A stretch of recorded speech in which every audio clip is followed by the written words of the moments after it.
Good morning, YouTube. Welcome to the Reptile Barn, or probably actually going to be good afternoon, YouTube. This is just going to be a straight up rant. I have tried to film this, or I've intended to film this like 6 times, and I'm just going to do it. This is only tangentially related to the Reptile Barn, but it's just been bothering me. So, I am not on social media a ton. I post to YouTube, I post to Instagram, and our Instagram is attached to Facebook, so I guess technically I post to Facebook, although I'm not on Facebook.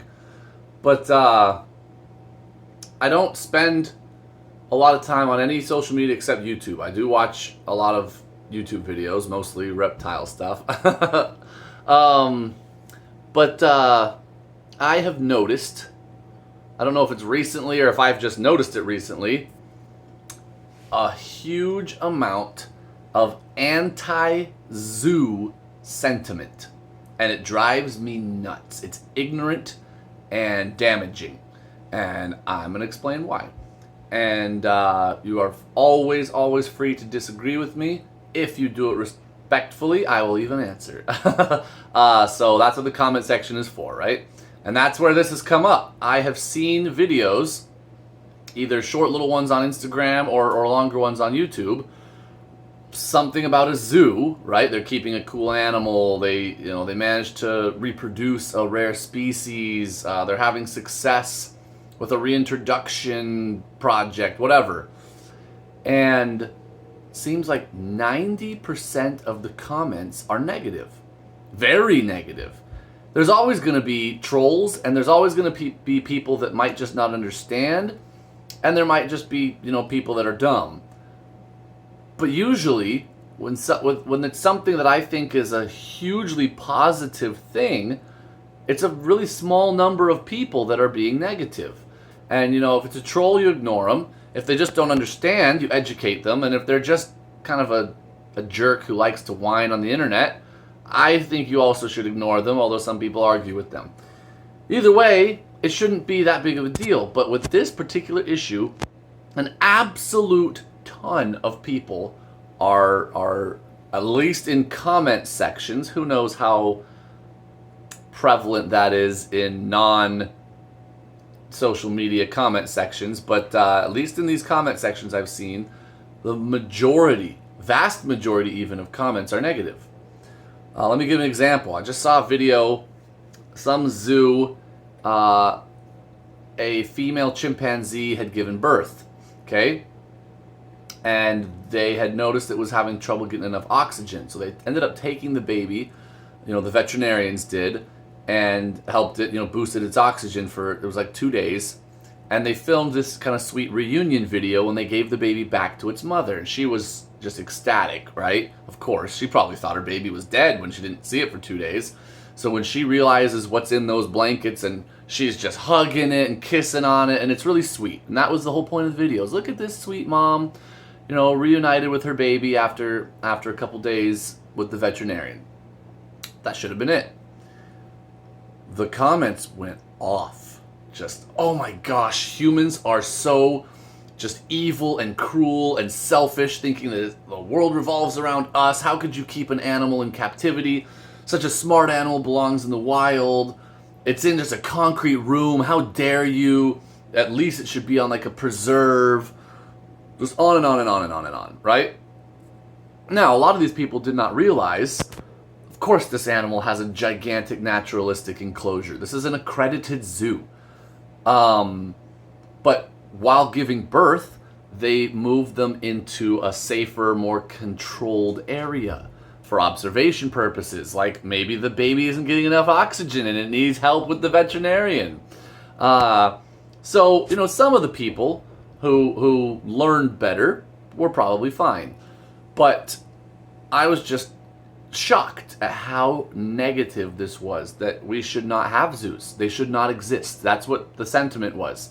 It is overwhelmingly selfish and cruel and exploitative and blah, blah, blah, blah, blah. So, let's talk about some of these concerns. Are zoo animals unhappy? Does the fact that they are in captivity make them unhappy? I think that the truest answer is the vast majority of the time, we don't know. I do not believe anyone who can read these animals' minds and is like, they're miserable because they're in captivity. These are not animals like a human. We are unique. The principle, the ideology of liberty to a person is huge, right? You know, people will sometimes fight to the death for the freedom of others, not just ourselves, but because we believe that others' freedom is important as an idea, right? As a principle of life. Animals don't have this. Animals want to be able to reproduce. I mean, that's what drives them. Now that includes they need to be healthy, they need food, they need shelter, they obviously need to find a mate, whatever, you know, biological factors. And of course, they also, many animals, I would say even most animals, they love to play, exercise, mental stimulation, of course. But just the concept that, oh, I'm technically on a preserve. It might be a 30 square mile preserve, but because there are fences on the outer border, I'm unhappy. I don't buy that for an instant. And I think that you are being dishonest if you're saying that that's why zoos are wrong.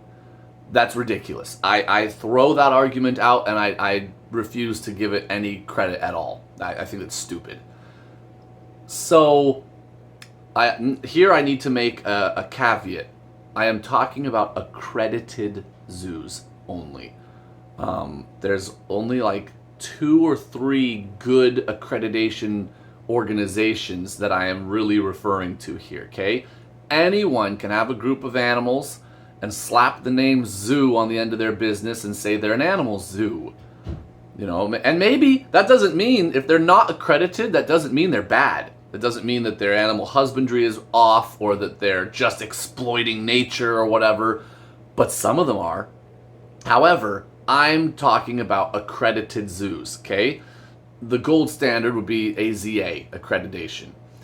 They have unbelievably strict requirements. Like, in some ways, it is harder to get AZA accredited than to pass the bar exam and become a lawyer. Like, it is so strict, and there is no re-accreditation after you've been accredited. You have to go through the entire process every 5 years, period. And these people come on site, they go enclosure to enclosure. It is intense. It is expensive. You need on your payroll wildlife veterinarians. I mean, it is staggering. They make sure that you're fitting the standard for how much space do these animals need, how naturalistic is it, how much separation are they able to get from the public if they want to, you know, get away for a while.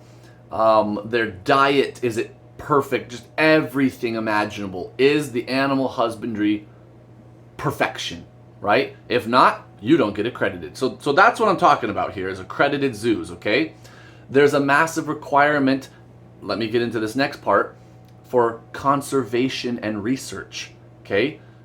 You know, most of the public sees the public-facing part of the zoo. They understand that there's, you know, educational aspects and public outreach and fundraisers and all of that, which is vitally important. But these are also scientific institutions that are pumping literally billions of dollars into conservation work, okay? That means practical conservation work, boots on the ground kind of stuff, and the kind of the political side where you have to be, you know, applying for grants and getting fundraisers and, of course, opening to the public so that you have this constant source of revenue. Conservation does not happen without money. The end. It just doesn't. You know, one activist, I guess, could go and hug one tree and stop it from getting cut down, right? It's a nice statement for them. However you feel about activists, right? they made their statement. But did they save the forest? No, they saved one tree.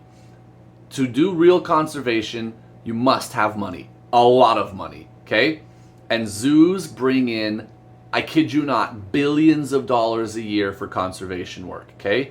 So let me get into this next piece.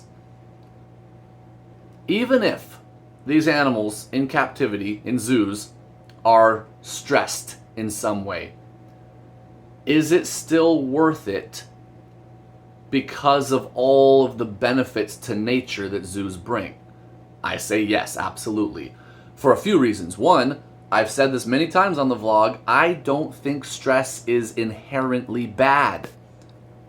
Certainly, I would at least posit for you to consider, is it really more stressful to be in a zoo for these animals, you know, a bear or a snake or whatever, than in the wild, where there's predators, there's starvation, there's cold and heat extremes, there is all sorts of stresses in the wild. Of course there are. There's droughts, there's tornadoes and natural disasters. Like, of course there's stress in the wild. So should we say, oh, because the wild is so stressful and traumatic for these animals, we should bring them all into captivity? That's the kind of logic these whiners are using, and it's ridiculous. Of course not.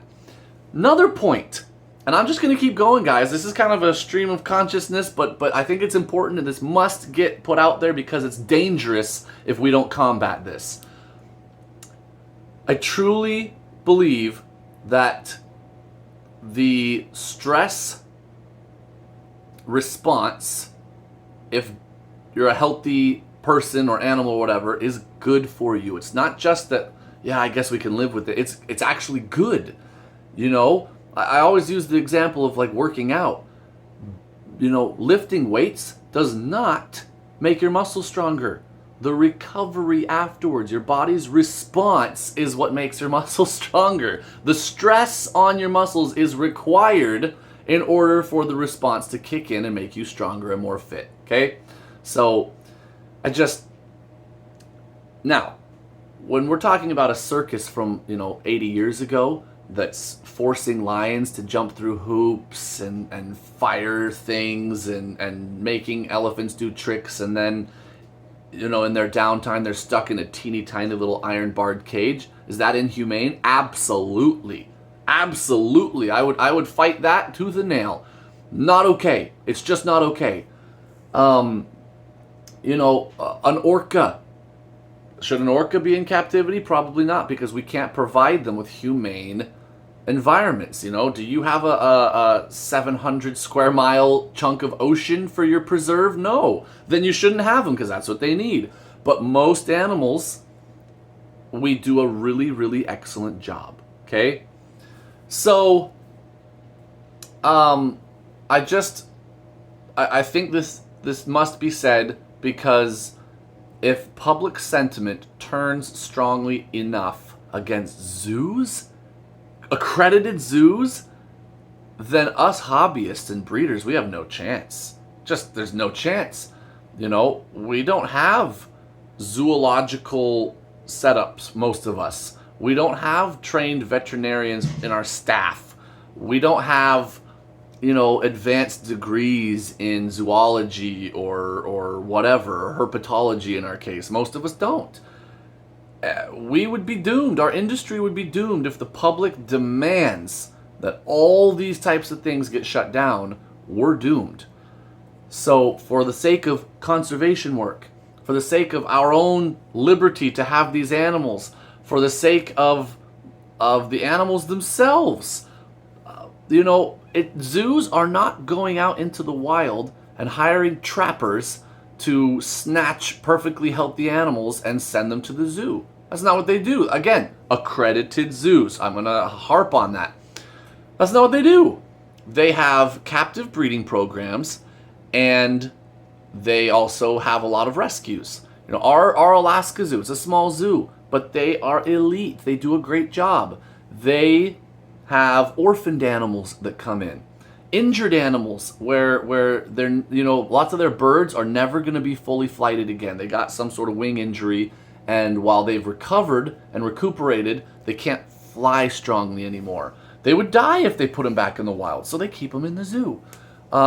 These are rescue animals, right? Or captive bred animals. And again, I would even add that AZA accredited zoos, they are required to have I can't remember what they call them, like species saving plans and taxa saving plans, something like that, where they're supposed to be identifying species or groups of species that are at the most risk in the wild to keep captive breeding efforts going in the zoos, so that they can ensure that there is enough genetic viability and just the sheer number of them stays high enough that if the population in the wild collapses, zoos can try. Now, it's very difficult to successfully reintroduce animals into the wild. You know, there's a low success rate for entire species reintroductions, but the only ones that ever do it properly are zoos and sometimes really high-end like NGOs. But often those are working in conjunction with zoos. So don't think that I'm defending just willy-nilly snatching animals out of the wild so that you can charge people money to come see them in a cage. That's not what I'm getting at. The good zoos don't do that, right? So I do need to acknowledge there are zoos that are not good. They are very exhibitionist. You know, they're breeding like mutations or even hybrids of animals. You know, they're making ligers and tigons. There's no conservation purpose there. There's no real good educational benefit there because these are not wild occurring animals. It's just to make money, right? The ones that drive me crazy, and a few of you guys might there are prominent reptile YouTubers, let me just put it that way, that at least in the past have seemed to support places like this that breed or purchase baby cute animals, little tiger cubs and things, that do a bunch of photo ops and stuff with the public. I don't know about the value of that. AZA zoos do not allow that. If they have, you know, their in-house tigers that they're keeping have babies, they might temporarily allow, you know, maybe an enclosure that's closer to the public or something for pictures and stuff, but they're not doing this really exploitative or exploitative, however you pronounce that word. They're not into that, right? They want their image to remain extremely professional, conservation-based, and I like that. I think that is a good thing. I'm not saying that every single person out there who makes money having people take pictures of their white tiger cubs is necessarily bad for the industry or for zoos or for all that, but it doesn't look good. I don't think. Okay? Anyways, this has gone on long enough. I told you at the beginning this would be a rant. I just think it's important for our own hobby, for the future of effective conservation work, because man, is there a big difference between activists and conservationists. A big difference.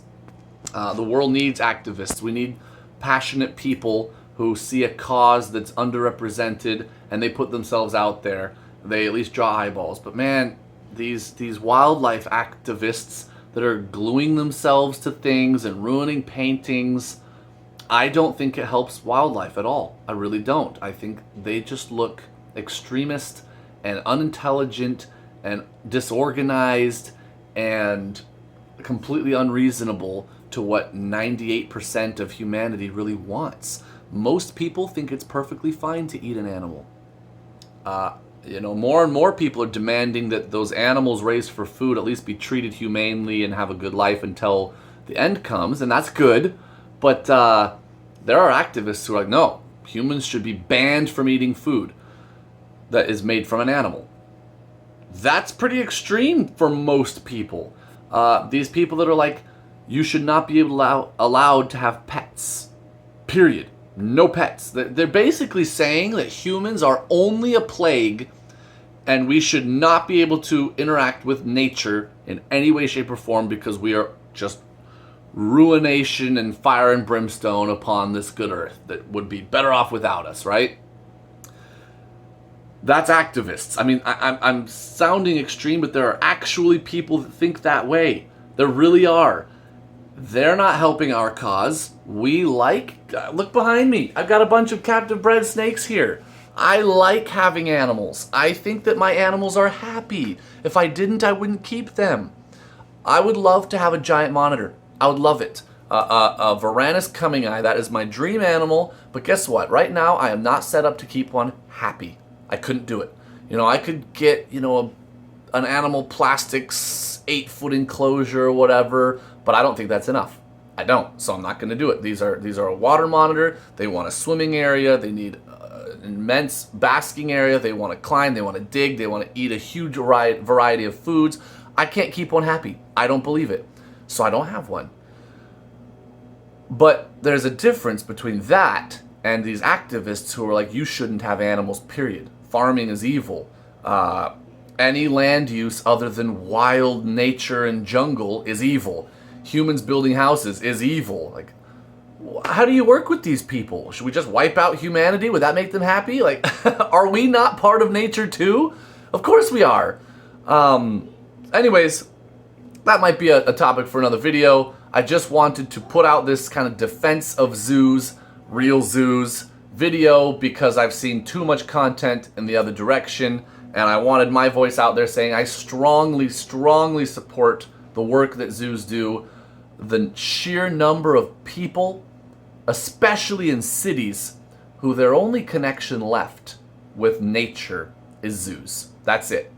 In America, I kid you not, more people attend zoos each year than all major sporting events put together.